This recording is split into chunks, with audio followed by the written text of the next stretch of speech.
কোনো third party application ছাড়াই কিন্তু আপনারা ছবিকে রিমুভ করতে পারবেন এবং ব্লার করতে পারবেন। সবকিছু আজকে এই ভিডিওর মাধ্যমে দেখানোর চেষ্টা করব। তো ভিডিওটা শেষ পর্যন্ত দেখতে থাকুন, স্ক্রিনটাকে লক্ষ্য করুন। তো আমি স্ক্রিনে চলে আসলাম। স্ক্রিনে চলে আসা ফটোস নামে একটা অ্যাপ রয়েছে, এই অ্যাপটাতে আপনারা ট্যাপ দেবেন। এই তো আমার এখানে আছে, এই অ্যাপটাতে ট্যাপ দেবেন, ঠিক আছে। তো আমি ট্যাপ দিলাম। ট্যাপ দেওয়ার সাথে সাথে কিন্তু এইভাবে আপনাদের গ্যালারি শো করবে। এখান থেকে আপনারা একটা ছবি বেছে নেবেন, কোন ছবিটা আপনারা ব্লার করতে চান, এবং যদি রিমুভ করতে চান তাও এখান থেকে করতে পারবেন। তো আমি এই ছবিটা নিয়ে নিলাম, এই যে এই ছবিটা নিয়ে নিলাম।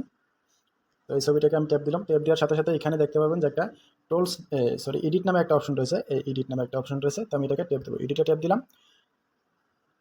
ট্যাপ দেওয়ার পর এখানে দেখতে পারবেন টুলস নামে একটা অপশন রয়েছে। এই অপশনটা, টুলস নামে একটা যে অপশন রয়েছে, এই অপশনটাকে ট্যাপ দেবেন। ট্যাপ দেওয়ার পর এখানে দেখতে পারবেন ব্লার রয়েছে এবং আনব্লার রয়েছে, ম্যাজিক রয়েছে। তো আপনারা এখান থেকে অনেক কাজ করতে পারবেন। তো আমি